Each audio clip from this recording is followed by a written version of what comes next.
Yan, good morning guys. So ipapakita ko lang sa inyo yung yung aking mangga na maliit. Ito ay Florida na mangga. So grafted siya. Ito at may bunga na. So ipapakita ko sa inyo guys. So yun na siya guys. No, malapit lang siya sa sa tawag nito sa lupa. So yun siya guys, oh. Isang lang. Mga siguro. Yan. So nasa puno siya guys. So yan, medyo marami siyang bunga. Maliit lang siya na puno guys. Yun, oh. So yan, may mga bunga na siya. Yan, malalaki na guys.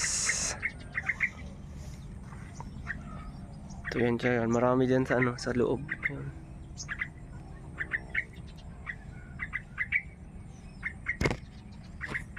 So grafted ito guys. So binili ko to doon sa paaralan dati. Sa TESDA. May binibenta doon. Bumili ako ng isa. Yan, tinanim ko.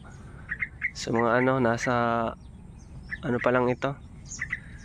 3 taon. O, nasa 3 taon mahigit. So yan guys, marami siyang bunga guys. So yan, masarap na. Yan.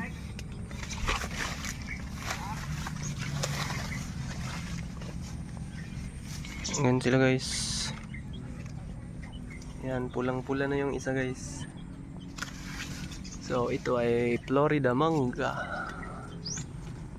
Yan, oh.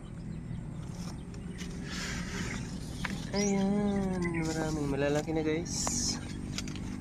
So pa ako, magre-research pa ako kung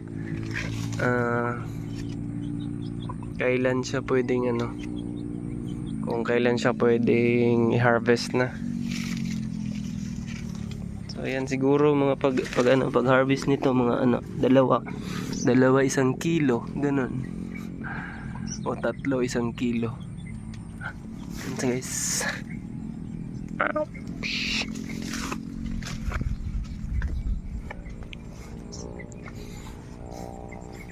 So ganyan na lang yan kaliit guys, kababa.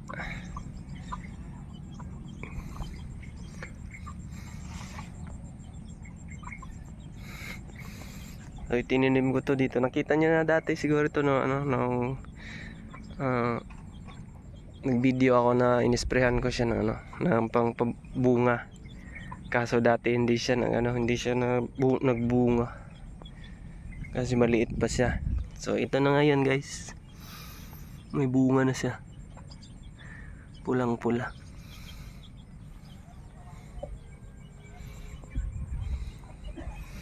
Ito dito. Yan. Ito pa. Mas marami pa sanang bunga guys kung hindi nahulog yung iba. Kaso nung umulan nahulog yung iba. Nasira.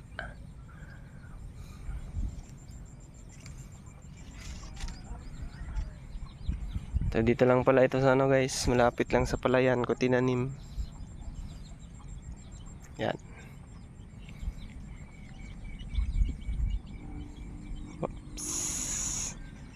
So hanggang dito na lang guys, maraming salamat sa panonood. See you sa next video.